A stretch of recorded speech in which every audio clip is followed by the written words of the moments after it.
Bonjour. Donc, après une interruption de 2 semaines, je reprends le cours là où je l'avais laissé, c'est-à-dire avec l'époque des Hephthalites, le grand empire qui a immédiatement précédé, pendant un siècle, le premier empire turc qui s'établit à partir du milieu du 7e siècle. Alors, j'avais parlé donc de l'image qu'ont laissée les Hephthalites dans la littérature, d'abord chinoise et bouddhique, les horreurs qu'on leur attribue, et qui ne sont pas vraiment prouvées, les horreurs qu'on leur attribue en Inde, les destructions massives de villes, l'anéantissement total du bouddhisme, etc. Horreurs qui, comme je l'ai montré, ne semblent pas étayées par les résultats des enquêtes archéologiques, et il faut tenir compte de ce que dans l'écriture des sources bouddhiques qui nous parlent des Hephthalites, il y a l'idée que durant ces siècles-là, le monde est entré dans le Kali Yuga, plutôt à la fin du Kali Yuga, c'est-à-dire la 4e des grandes époques qui rythment l'histoire du monde avant la combustion générale, et que la fin du Kali Yuga est inévitablement marquée par des catastrophes, lesquelles ne peuvent être que d'ampleur cosmique. Donc, quand on nous dit que Mihirakula, dont voici ici le sympathique profil, a fait tuer 30 millions de personnes en Inde, il faut bien se dire qu'on est beaucoup plus proche d'une pensée apocalyptique cosmique que de souvenirs authentiques de cette époque qui a dû quand même être dure. Bon, on ne peut pas le nier, on ne le niera pas. Alors, on a parlé des Hephthalites en Inde, où ils sont arrivés très tôt, dès le moment où ils ont commencé à se constituer en empire. Maintenant, on va parler d'eux en Asie centrale, d'où ils sortaient. Le premier endroit où on les saisit, c'est, semble-t-il, à l'est de la Bactriane, vers 357. Alors, sur l'Asie centrale, on n'a aucun récit, ni aucune documentation archéologique qui nous permet, de manière certaine, d'attribuer des déprédations aux Hephthalites. Il n'y a pas de traces de siège, ou plutôt, oui, des traces de siège des incendies, on en trouve dans les fouilles urbaines, mais je serai amené à en parler dans la suite du cours. Les chronologies archéologiques sont pour ces époques beaucoup trop lâches pour qu'on puisse rapporter véritablement tel épisode à tel événement, enfin, telle destruction archéologique à tel ou tel événement connu par des sources écrites. Les Chinois parlent des Hephthalites en Asie centrale, mais en fait, ils enregistrent simplement la constitution de leur empire. Ils ne parlent pas de massacre, ils ne parlent pas de siège, etc. Alors, ce qu'on a en revanche, c'est quelque chose qui parle un peu dans le sens contraire, c'est-à-dire des indications qui viennent de Sogdiane, qui montrent que à ces époques, dès avant les Hephthalites, à l'époque kidarite du 5e siècle, il semble y avoir eu une assimilation rapide des vagues successives de nouveaux venus dans la classe dirigeante. C'est avéré dès la période kidarite, dont j'ai parlé la dernière fois, et ça se poursuit à la période hephtalite. La source principale documentaire pour permettre de faire ce constat, ce sont les inscriptions, les graffitis qu'on a retrouvés dans les années 80-90 sur le Haut-Indus, près de passages sur le fleuve qu'empruntaient des marchands venus d'Asie centrale. Et on a toute une grande quantité d'inscriptions, la plupart en sogdien, certaines en bactrien, certaines aussi dans des langues indiennes locales. Beaucoup d'inscriptions laissées, dont beaucoup ont été laissées par des marchands qui disent eux-mêmes venir de Samarcande, de la Sogdiane, etc.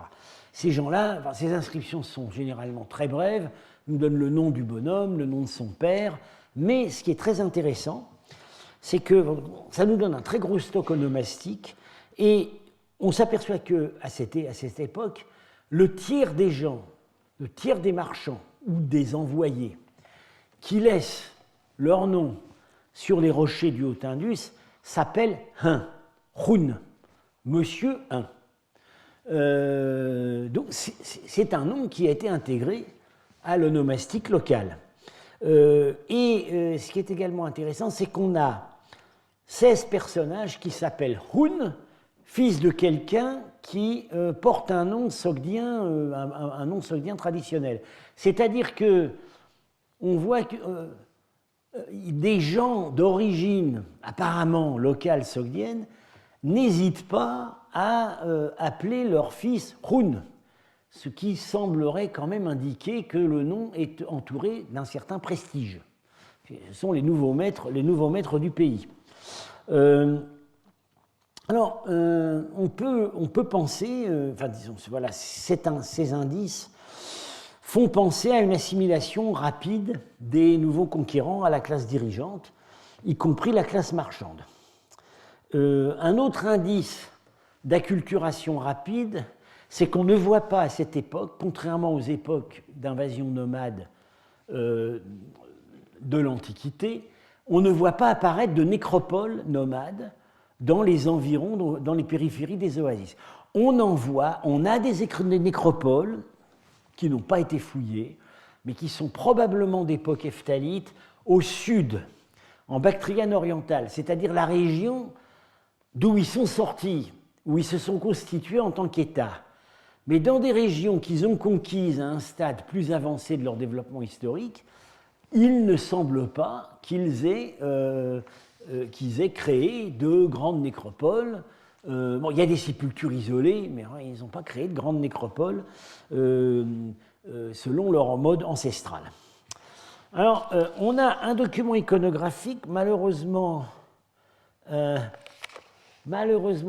pas bien conservé, enfin plutôt assez confus, qui, quand on le regarde bien, semble montrer cette nouvelle aristocratie, que je dirais donc d'origine mélangée, à Samarcande, ou plutôt ces gens-là participant à une chasse. Alors, vous voyez, en voilà un avec son cheval, en voilà un autre, en voilà un autre. Dans ce qui semble bien être la réserve de chasse traditionnelle des rois de Samarcande, c'est-à-dire ce qu'on appelle en persan un paradis. Pourquoi je dis ça? C'est parce que cette peinture a été retrouvée dans la cella, dans l'endroit le plus prestigieux, d'un temple à l'est de Samarcande, 30 km à l'est de Samarcande, s'appelle Djar-Tepe, où certains d'entre vous sont peut-être allés, il reste très bien conservé.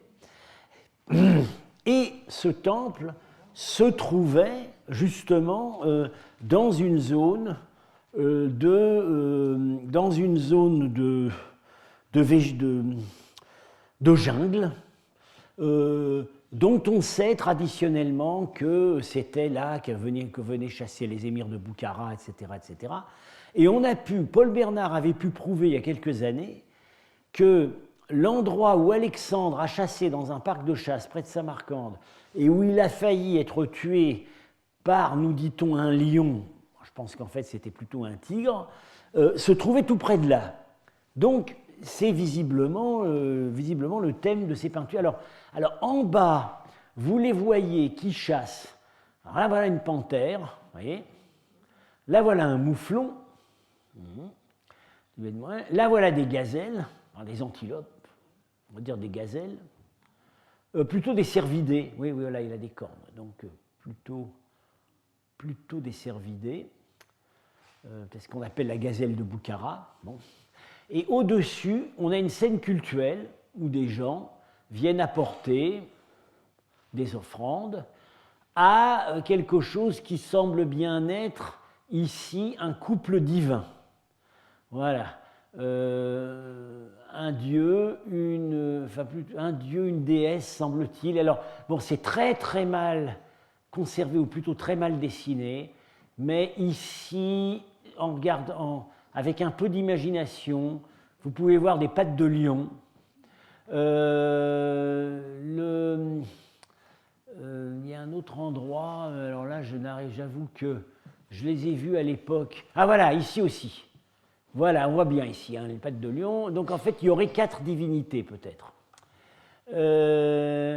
Divinité sur un trône à support de lion, ça rappelle la grande déesse Nana, la déesse principale de la Sogdiane, déesse de la fécondité, mais une déesse qui également est une déesse guerrière. Enfin, c'est une déesse qui a un petit peu toutes les fonctions, qui a attrapé celle de l'ancienne déesse zoroastrienne Anaïta. Elle a un compagnon qui est Tishtria, le dieu de la pluie, et il semblerait que dans certains contextes, il fonctionne comme pourvoyeur de l'abondance du gibier. Ce qui pourrait expliquer, ce qui, selon mon interprétation, explique la scène du dessous. En fait, le message de ces peintures, c'est « Nous apportons des offrandes aux statues d'Anaïta et Tishtria, notamment pour avoir le succès à la chasse. » Alors, bon, cette peinture est tout à fait remarquable parce que c'est probablement la plus ancienne peinture sogdienne que nous avons. Elle semblerait dater plutôt du début du 5e siècle, première moitié du 5e siècle, c'est-à-dire qu'on est dès avant les Hephthalites. C'est peut-être encore l'époque kidarite, peut-être même encore l'époque kionite qui a précédé. Ce qu'on constate, c'est que ces personnages représentés de profil n'ont pas la tête épouvantable des seigneurs hephthalites qui les arborent sur leur monnaie avec leur crâne en pain de sucre. Donc on est peut-être à une période antérieure. Voilà. Mais enfin, on voit donc une aristocratie chasseuse qui avait probablement une grande capacité d'intégration des nouveaux venus, notamment des nouveaux venus de la steppe. Et il y a d'autres documents que je vais vous montrer ensuite qui corroborent cette impression. Bon, malheureusement, le dessin n'a pas été très bien fait. Il a été fait, en fait, c'est toute une histoire. Ces peintures ont été découvertes en enlevant un plaquage. Et elles étaient en très mauvais état. Les fouilleurs, à ce moment-là, n'avaient aucune espèce de moyen de les sauver. Et la mission dont je m'occupais, donc la mission archéologique de Samarcande, a pris en charge au moins financièrement l'exécution de relevés pour qu'il reste quelque chose. Et les relevés ont été faits assez vite et on s'est aperçu après, en les publiant, que probablement dans certains cas, ils ont mélangé des traits réels avec des traits d'esquisse. Ce qui donne une perception un petit peu confuse, mais enfin, bon, pour l'essentiel, on comprend de quoi il s'agit. Donc voilà, je dirais une intégration aristocratique avec des nouveaux venus dans un cadre typiquement aristocratique de scène de chasse. Alors, je reviens aussi dans le même registre sur un document que j'avais déjà montré, qui est ce document tout à fait extraordinaire, qui est le sceau d'un souverain kidarite de Samarcande, qui s'appelle, donc c'est datable, à mon avis, du milieu du 5e siècle, juste avant la prise de contrôle par l'Empire hephtalite. Il est roi des Huns Oglar, alors c'est peut-être les Ogours, une des grandes confédérations des Huns. Il est Afshian de Samarcande, titre local, royal, mais en même temps, il est grand roi des Couchants. Donc, on voit qu'à ce stade, les nouveaux venus essaient de se rattacher à la légitimité impériale des dynasties qui les ont précédées. Ça, c'est quelque chose que les Hephthalites ne vont plus faire. Ça, je vous l'ai déjà dit, ils arborent un type physique totalement nouveau, original et effrayant, et ils n'arborent plus les titres des anciens souverains. Ils se présentent vraiment comme des gens qui font table rase. Là, avec ces vagues donc ces vagues qu'on peut dire kidarites, on voit qu'il y a une volonté de s'intégrer encore dans les cadres laissés par l'Empire précédent, l'Empire couchant. Ça rappelle assez ce qui se passe en Occident exactement à la même époque, où les rois barbares essaient de se rattacher de diverses manières à la légitimité impériale. Ils reçoivent, soit ils nouent quelques alliances matrimoniales avec des familles issues des derniers empereurs romains d'Occident, soit ils se font décerner des titres par l'empereur byzantin. Je rappelle que Clovis était notre cher bon Clovis était extrêmement fier de son titre de consul de Rome. C'était, pour lui, c'était presque aussi important que roi des Francs. Bien. Alors, ces gens-là, ces nouveaux venus, donc juste avant les Hephthalites, ces gens qui semblent s'assimiler aux aristocraties précédentes, quelle langue est-ce qu'ils peuvent bien parler? Ils ne nous ont pas laissé de texte, les monnaies sont libellées dans les langues qu'ils ont trouvées en arrivant, le bactrien, les langues indiennes, mais les titres qu'ils portent, les noms qu'ils portent, ont plutôt l'air de pointer vers une origine qu'on pourrait dire altaïque, voilà, proto-turque. Le dernier roi kidarite s'appelle Khunras, et en fait on a montré que Ras, c'est la transcription du mot turc Khan, qui à l'époque n'était pas familier et qu'on a donc pourvu d'une désinence byzantine. Khan Dehin, c'est peut-être tout simplement, et ça pourrait être le même personnage,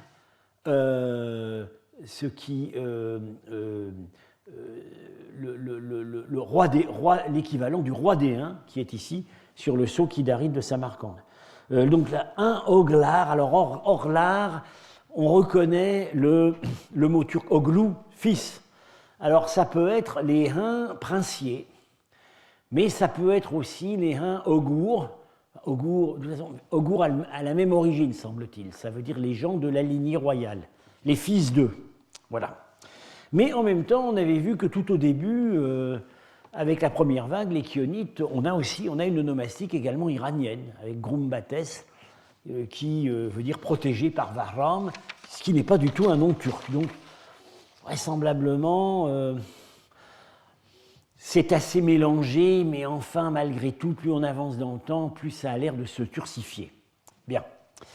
Pour l'époque hephtalite, maintenant, alors les données textuelles deviennent vraiment nombreuses et diverses, et vraiment très intéressantes.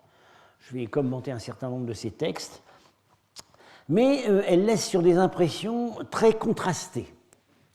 Dans certains cas, ça tend vraiment vers le barbare profond, et puis dans certains cas, ça tend vers le civilisé. Il y a plusieurs manières d'envisager ces contrastes. Est-ce une structure politico-sociale hybride, avec certaines catégories sociales déjà bien acculturées, bien sédentarisées, d'autres qui ne le sont pas? Est-ce que ça traduit une évolution chronologique? À mon avis, il y a un peu des deux. Bien. Alors, commençons par les témoignages chinois sur le Torarestan, c'est-à-dire l'ancienne Bactriane, la région où les Hephthalites se sont d'abord constitués en royaume vers 470, là, dans la partie orientale. Voilà. C'est la chronique chinoise du Beishi, fondée sur fondée en fait sur des récits d'ambassade. Ces ambassadeurs, ou parfois, ou ces pèlerins bouddhiques, qui faisaient tous évidemment un peu d'espionnage, un peu beaucoup, et qui ont rapporté ces informations de première main qui sont passées dans les chroniques chinoises. Alors, on a donc le texte le plus riche, c'est dans la chronique du Beishi. Il s'agit d'informations qui ont été recueillies dès les premiers contacts des Chinois avec les Hephthalites, c'est-à-dire dès avant qu'ils éliminent les Kidarites, dès 456, tout premiers contacts. Et ces informations ont ensuite été mises à jour. Ce n'est pas toujours facile de distinguer les étapes. Alors voilà ce que dit ce texte. Suivant leurs coutumes, les frères ont en commun une même épouse. Si un mari n'a pas de frères, sa femme porte sur la tête un bonnet à une seule corne. S'il a des frères, la femme ajoute à son bonnet des cornes en nombre égal à celui des frères. Je vous ferai remarquer que c'est exactement le contraire de ce qu'on attend dans notre propre culture. C'est le monsieur qui porte les cornes. Ici, c'est la dame. On a d'ailleurs quelques représentations iconographiques, effectivement, de femmes qu'on voit porter des cornes. Alors, je vais revenir sur tous ces détails. Alors, leurs troupes se montent à environ 10 000, à environ 100 000. Le problème, c'est que troupes, c'est le caractère chinois bu, qui, dans certains contextes, semble désigner la population, mais dans d'autres cas, c'est la population en armes. Je pense qu'il s'agit en fait ici plutôt de la population en armes. Ils n'ont pas de ville et se déplacent à la recherche des eaux et des pâturages. Ils se font des habitations en feutre. Donc, nous, on appelle ça des yourtes. En été, ils se transportent dans des lieux frais. En hiver, ils vont dans des endroits tempérés.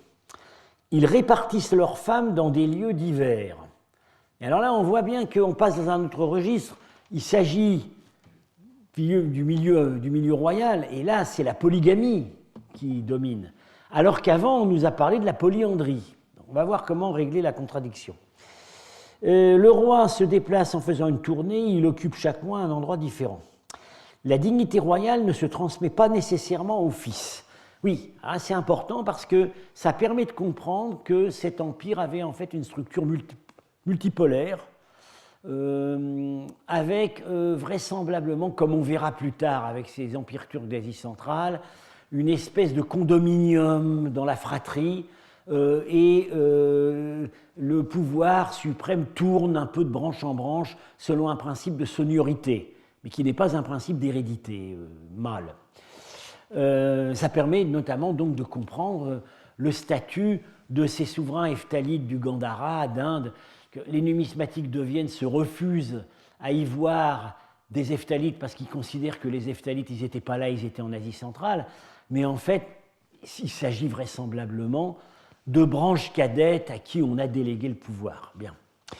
Quand un homme meurt, quand il est riche, on fait une sépulture avec des pierres amoncelées. S'il est pauvre, on fait un trou dans le sol. On met dans la tombe tous les objets qui étaient à l'usage personnel du mort. Là, on voit bien, c'est la tradition steppique des Kourganes, hein, notamment, il y en aurait certainement à fouiller dans le cœur historique de l'Empire hephtalite en Bactriane orientale. Ça n'a pas été fait, sauf un, je crois. On a trouvé une monnaie byzantine, d'ailleurs, en or. Mais certains ont été fouillés dans le Pamir par Litvinsky, et ça confirme l'information. Ces gens sont violents et braves et sont bons guerriers. Ça, c'est ce qu'on trouve absolument partout dans les notices sur les Hephthalites.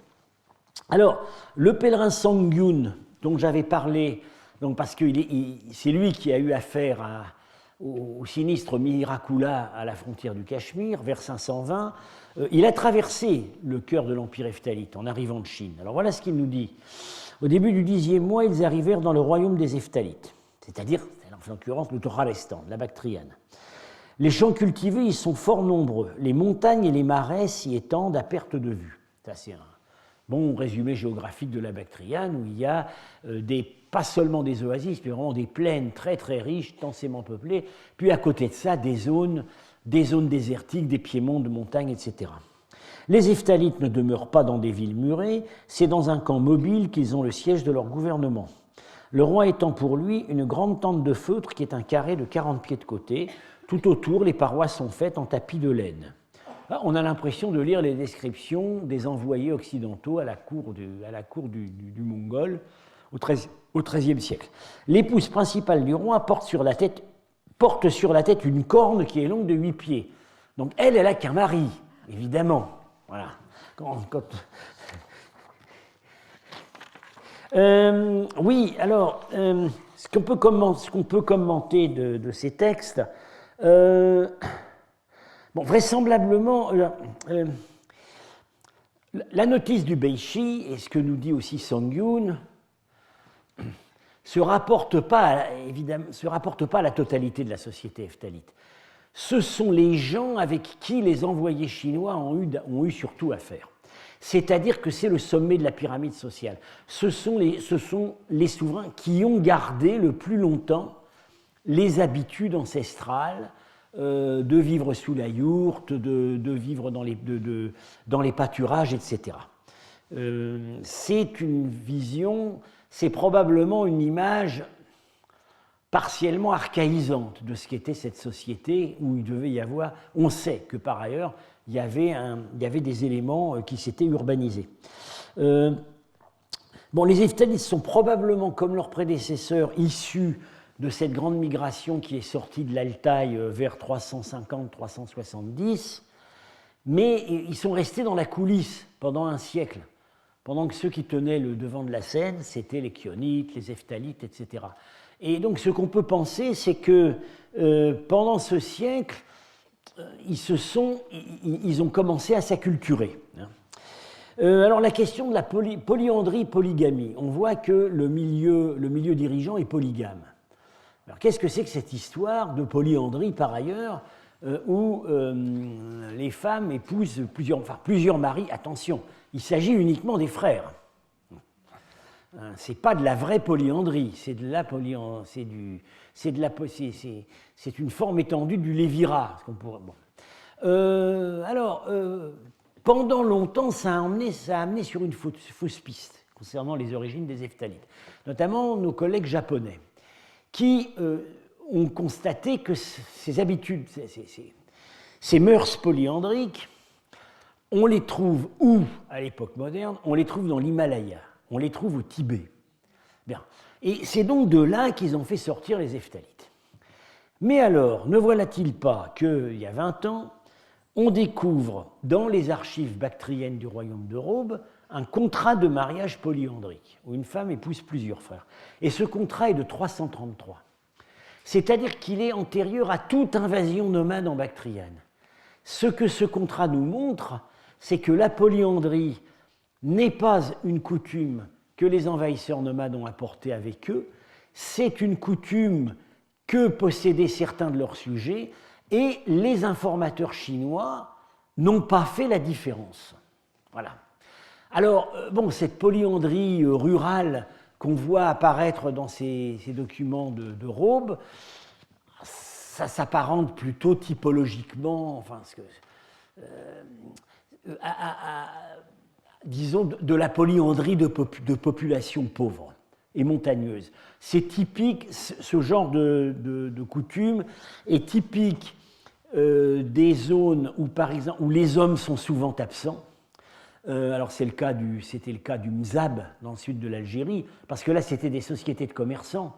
Les hommes étaient toujours partis sur les routes, donc il fallait bien assurer la continuité de la famille. Alors la fille épousait en fait tous les frères, et les enfants qui naissaient étaient réputés être ceux de l'aîné. Bien.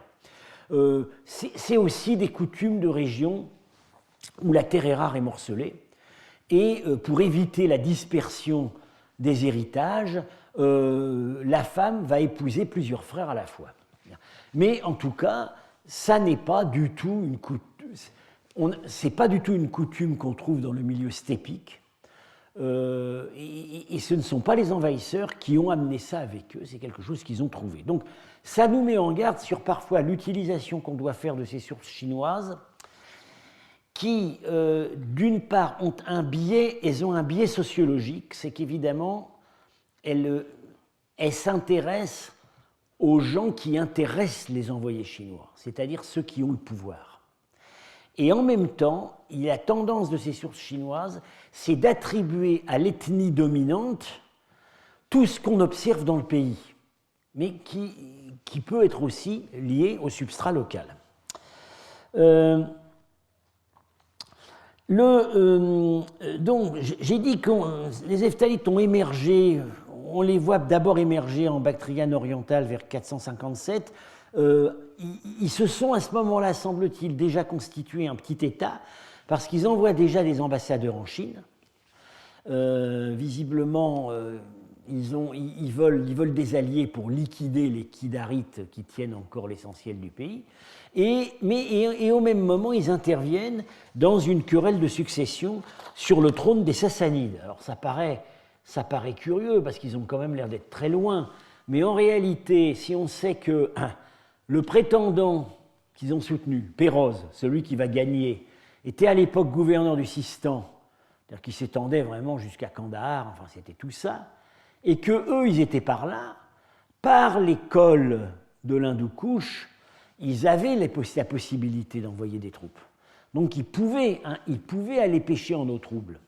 Et bon, au début de son règne, il est évident que Péroz s'est appuyé sur les Hephthalites. Ensuite, il les a aidés à déloger les Kidarites de Bactre. Bon, les Kidarites ont dû rester un peu plus longtemps du côté de Samarcande. Et puis, les Sassanides vont beaucoup s'en mordre les doigts quand ils vont se rendre compte à qui ils ont confié les clés du pouvoir à l'Est.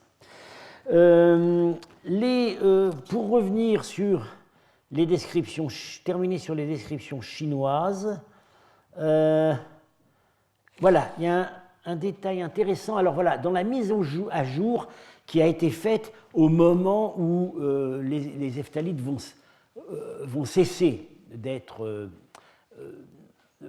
leur grande période impériale, vont être dominés par les nouveaux envahisseurs turcs, sans pour autant cesser d'exister.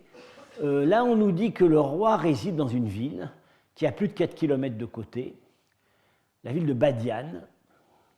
On a essayé de l'identifier. C'est pas Bactre, c'est peut-être Kunduz.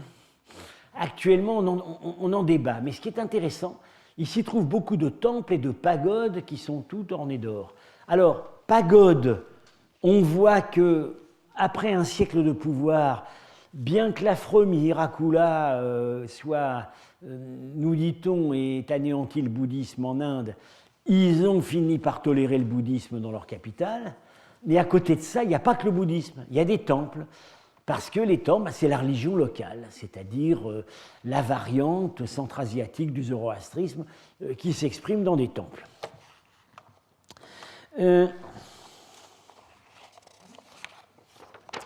Alors, donc voilà, on a vu des témoignages qu'on avait sur leur installation en Bactriane.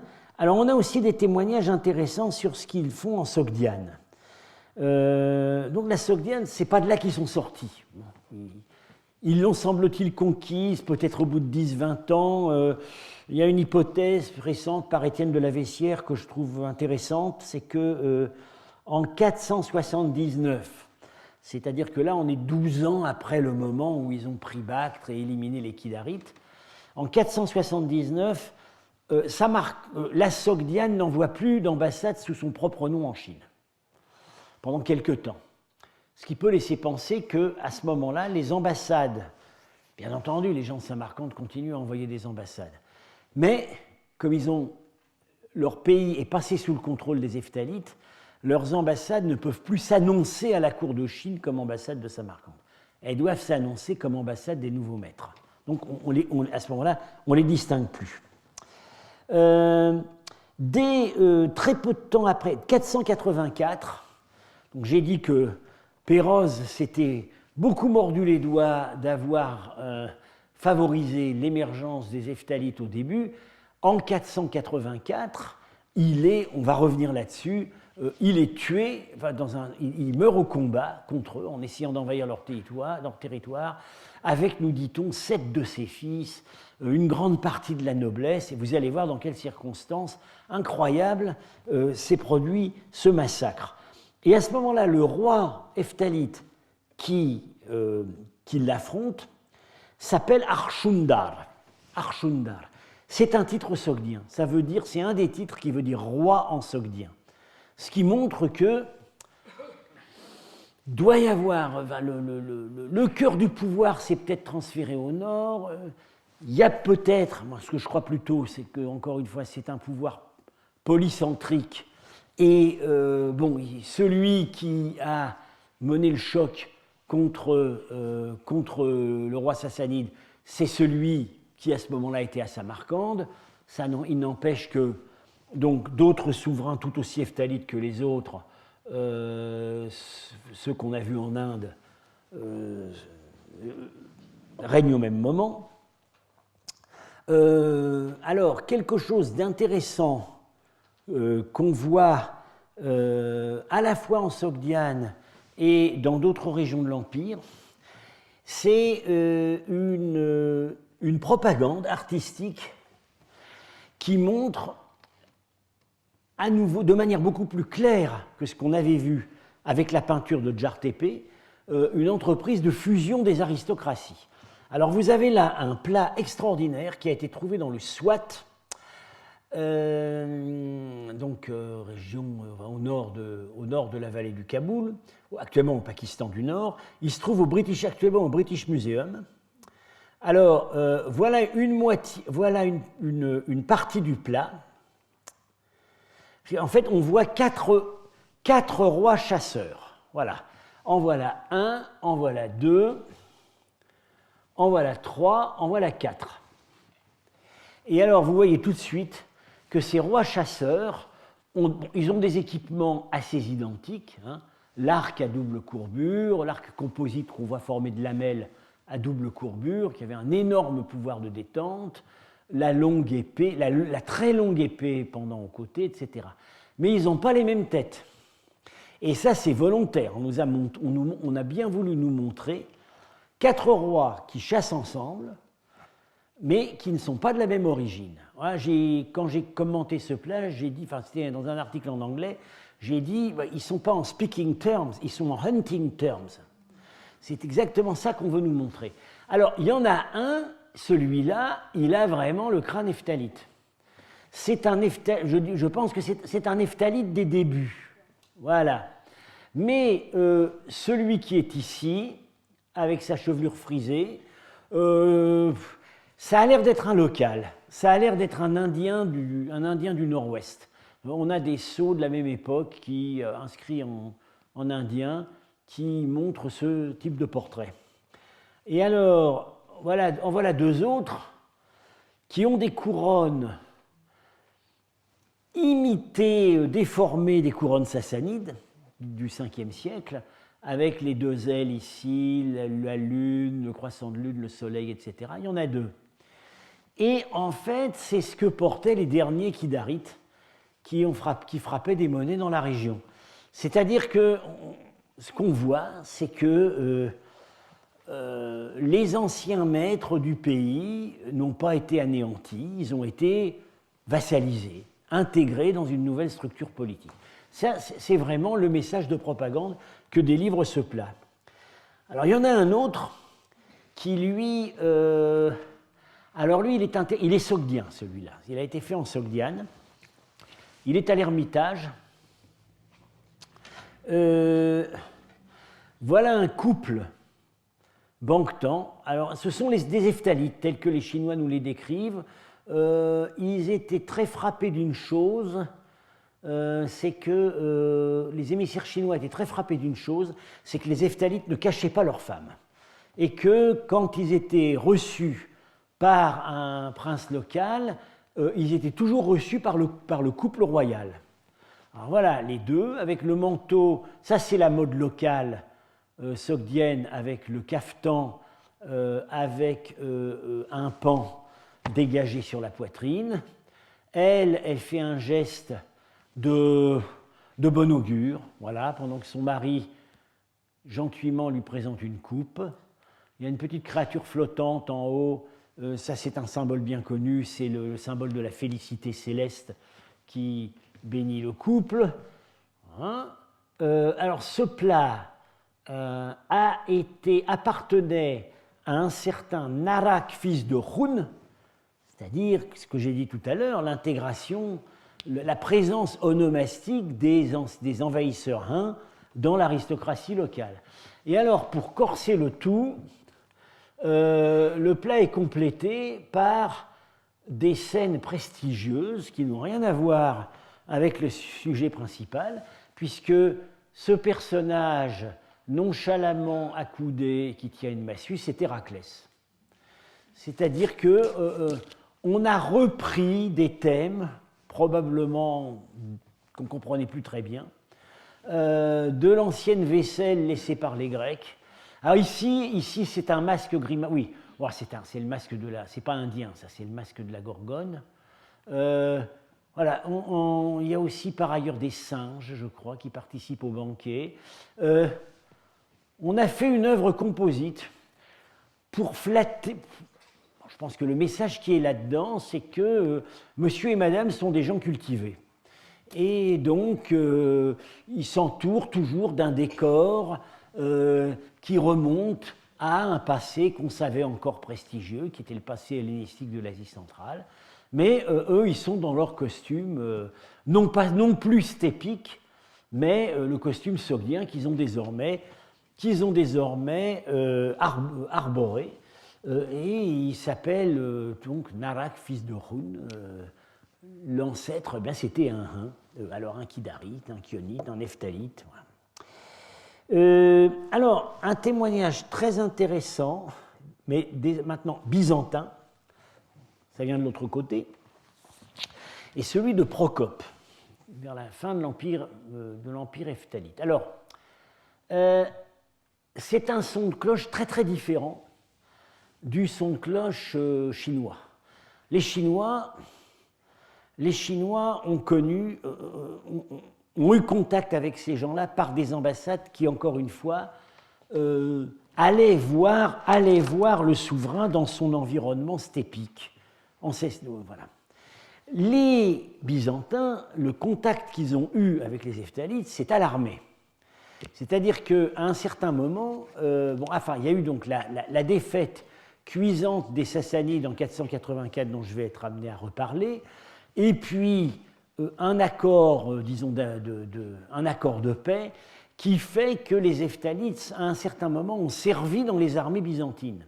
Des contingents Nephtalites ont servi dans les armées byzantines, dans les armées sassanides, contre les Byzantins. Et Ménandre est un clerc de la cour qui, par ailleurs,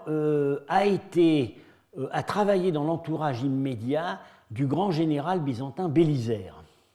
Et donc, c'est à cette occasion qu'il a vu des Nephtalites. Il y a eu, en 502, il y a un nouveau siège Nephthalite, enfin, un nouveau siège sassanide à Amida, Diyarbekir, le même endroit où Ammien Marcellin avait vu les Chionites. Procope les a vus à cet endroit-là. Et puis ensuite, il y a eu divers affrontements, échanges d'ambassades, etc. Donc voilà alors la perception que Procope a sur les Nephtalites. Vous allez voir, c'est très très différent de ce que nous racontent les Chinois.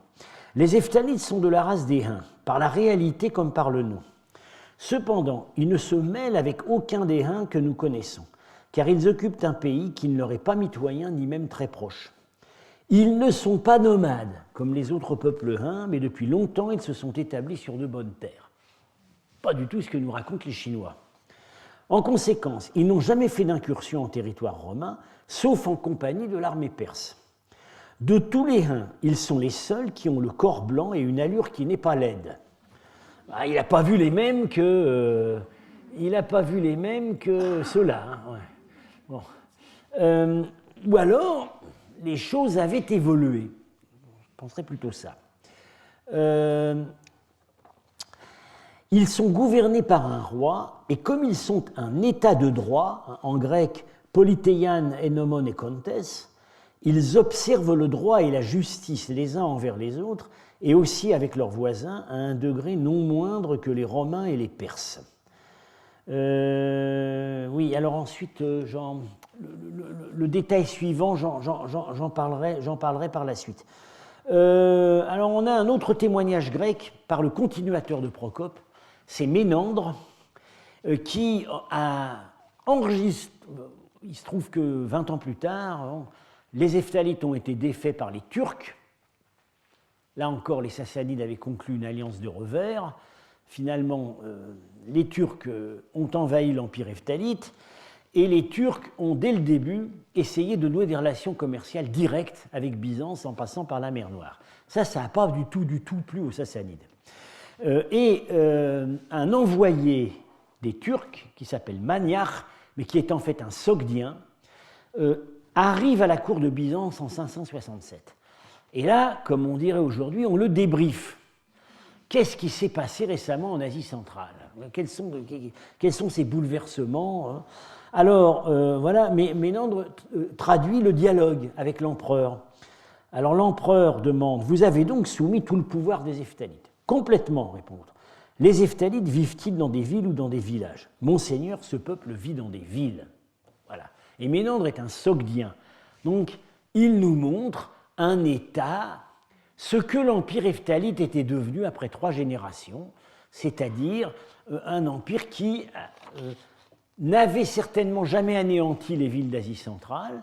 On a même des raisons de penser qu'il a contribué à la réurbanisation et qui s'était solidement établi dans les villes. On va voir plus tard dans le cours qu'on arrive à déceler des quartiers Hephthalites dans certaines fouilles. Alors, ils ont alors c'est un état de droit. Voilà. On traduit parfois, ils ont une constitution. Voilà. Bon. Qu'est-ce que c'est que cet état de droit? On aimerait bien savoir. Il y a deux possibilités. Est-ce qu'ils ont un droit coutumier, ancestral, du type de ce que les Mongols appelleront le yasak? Voilà. Dans l'Empire mongol, il y a 2 droits qui s'appliquent parallèlement.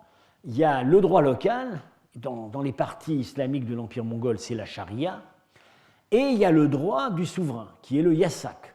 Et selon la nature du litige, selon qu'il implique ou non des Mongols, c'est le droit local ou le droit mongol qui va s'appliquer.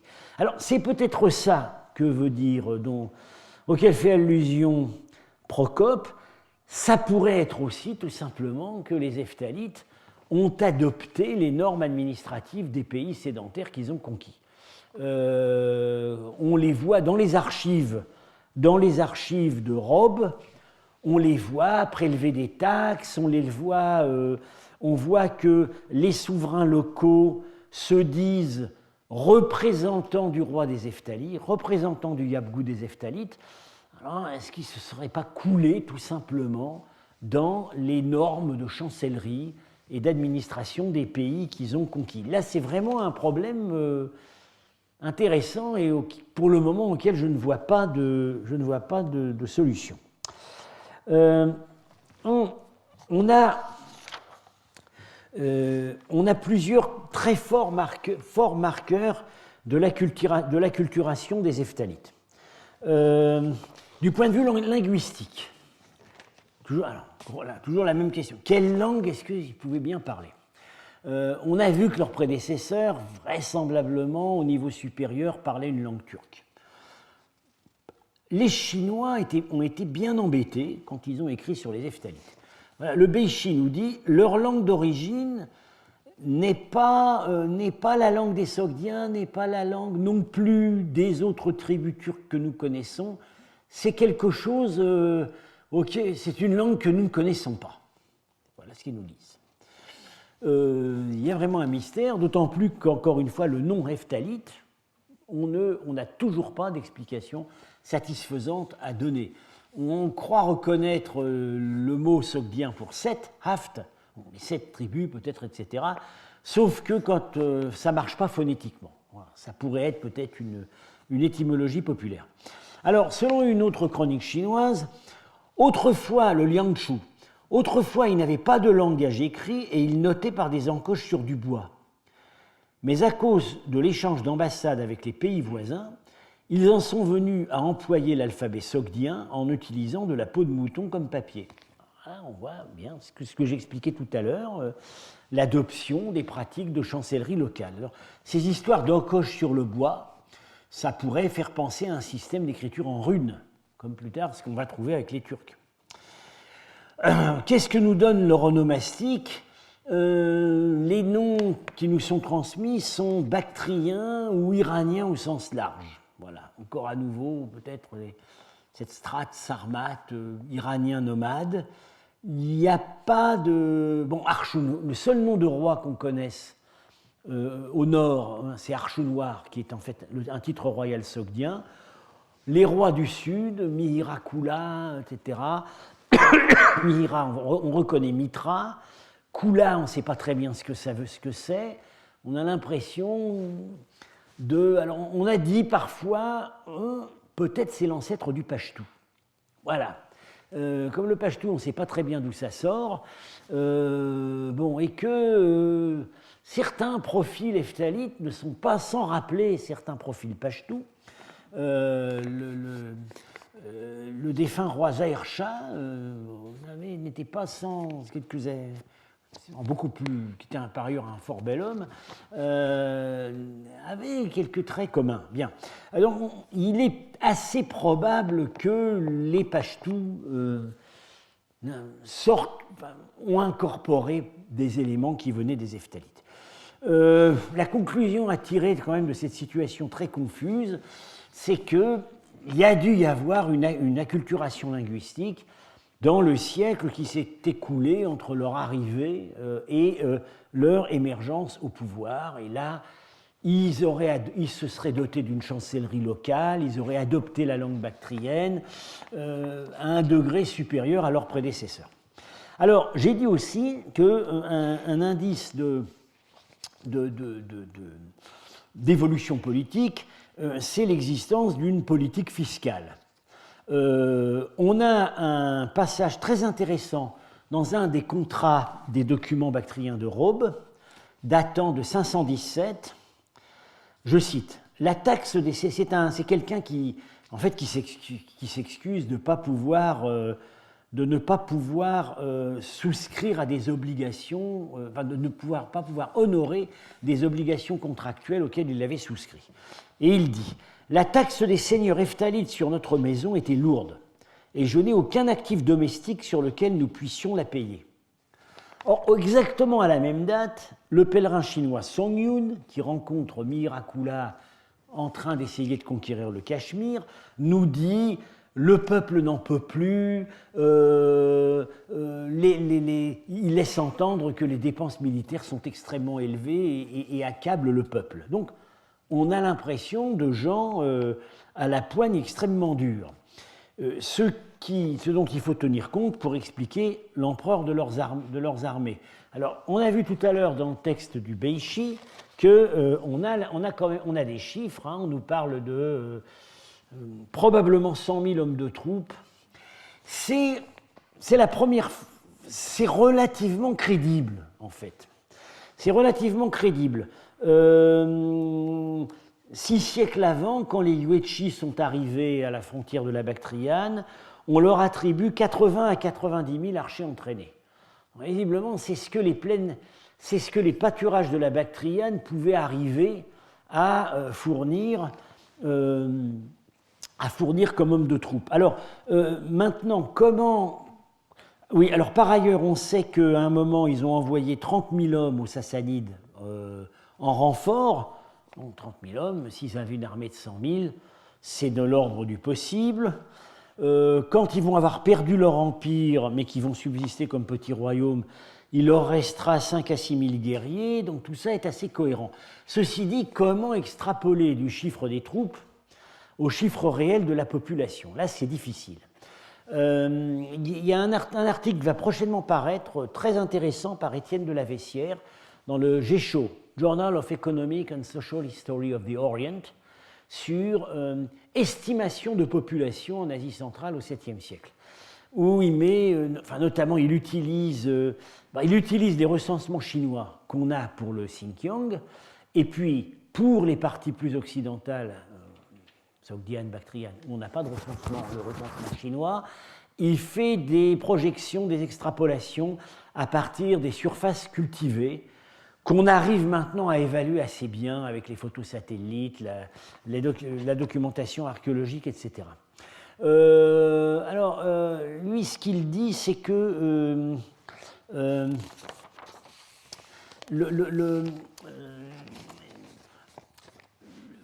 il faut peut-être multiplier pour arriver à l'ensemble de la population, il faut peut-être une multiplication de l'ordre de 10. Voilà. Alors il faut savoir aussi que quand les Chinois nous donnent des chiffres d'hommes en armes, ça pourrait être des chiffres assez théoriques. C'est-à-dire que c'est ce qu'on appelait les tumens. Ces armées nomades étaient organisées en unités de 100, de 1000, de 10 000. Vraisemblablement, quand les Chinois ont enregistré des chiffres ronds, comme 100 000 pour les Hephthalites, c'est qu'on leur avait dit on a 10 tumens. Mais ça, c'était des unités théoriques de mobilisation. Quand on a des documents plus précis pour l'époque mongole, on s'aperçoit que ces tumens dans une unité de 1000 hommes, en réalité, ils s'en présentaient 700. Parfois 500. Dans toutes les armées du monde, il y a eu des planqués et des tirs au flanc. Donc, il faut tenir compte. Il faut tenir compte de ça. Du coup, ça amènerait à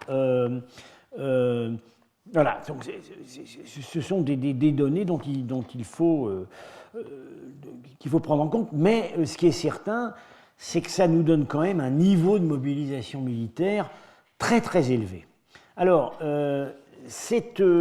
les causes, les assises de cette forte mobilisation, c'est, je l'ai dit, donc la pression fiscale, mais c'est aussi tout simplement le gain des victoires. Les victoires sur les Sassanides leur ont apporté le contrôle des provinces orientales, Merv, le Sistan, que n'avaient jamais eu les Kidarites ni les Chionites. C'est la première fois que, véritablement, les Sassanides sont en recul net sur le front de l'Est. Et ça va durer, la perte des provinces orientales, ça va bien durer 50 ans. Bien. Et puis, par ailleurs, ils ont saigné à blanc l'État sassanide.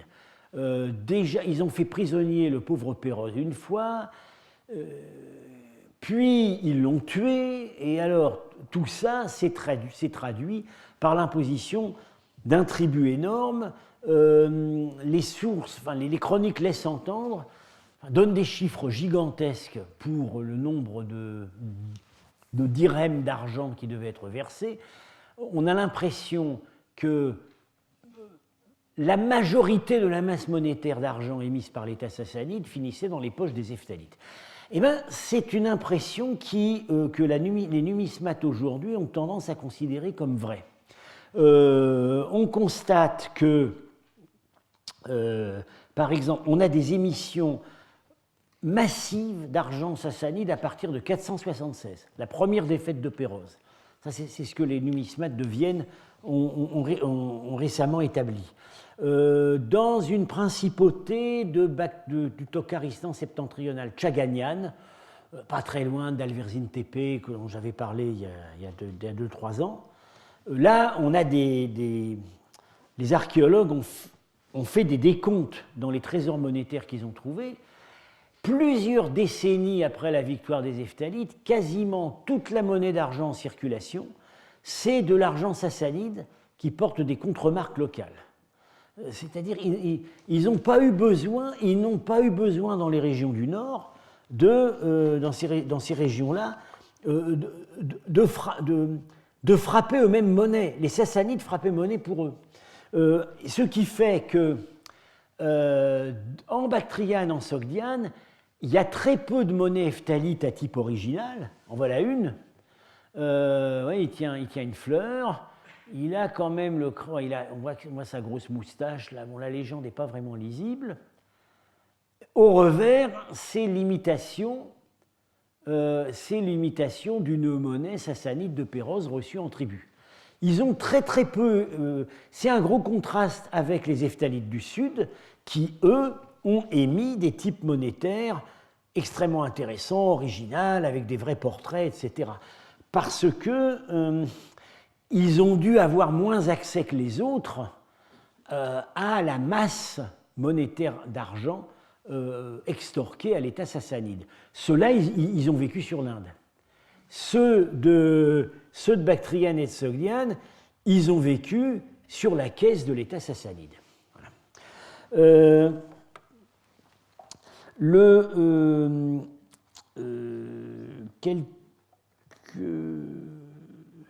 Voilà, je vais terminer par une évocation graphique. On continuera un peu sur les ephtallites au cours prochain avant de venir aux données archéologiques. Mais oui, alors ça fait rire, mais en fait c'est très fiable. C'est le livre de notre collègue russe Valéry Nikonorov sur l'armement d'Asie centrale. Alors il s'arrête justement à l'époque ephtalite.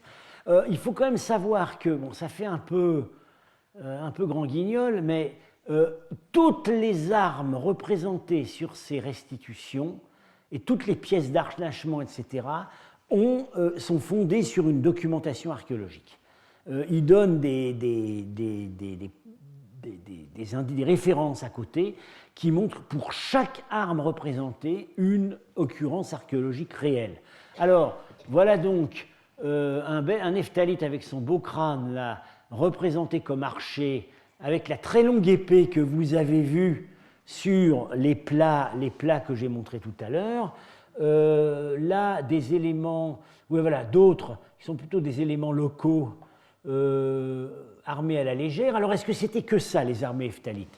Je ne pense pas. Je ne pense pas. Il devait aussi y avoir, étant donné le caractère multiethnique de leur empire, et encore une fois, ce que j'ai expliqué tout à l'heure, la manière dont ils ont visiblement très bien joué sur l'intégration des forces politiques et sociales locales, des villes. Ils ont dû continuer à avoir ces robustes cataphractaires en armure lourde qui, ici, sont donnés comme caractéristiques de l'époque Kushan tardive, d'après l'iconographie, mais qui ont dû continuer à servir dans les armées ephthalites, y compris sur des chevaux qui d'eux-mêmes avaient des armures. Voilà, je donnerai la prochaine fois quelques détails qui, surtout fondés sur les récits extrêmement détaillés, concordants, de la manière dont les ephthalites ont battu les Sassanides en 484, c'est extrêmement riche d'enseignements. Et puis on commencera à aborder la manière dont ces époques troublées, ces phases successives d'envahisseurs, etc., se traduisent au niveau de l'observation de terrain. Les châteaux, qu'est-ce que ça donne sur les châteaux? Qu'est-ce que ça donne sur le réseau urbain, etc. Voilà, je vous remercie.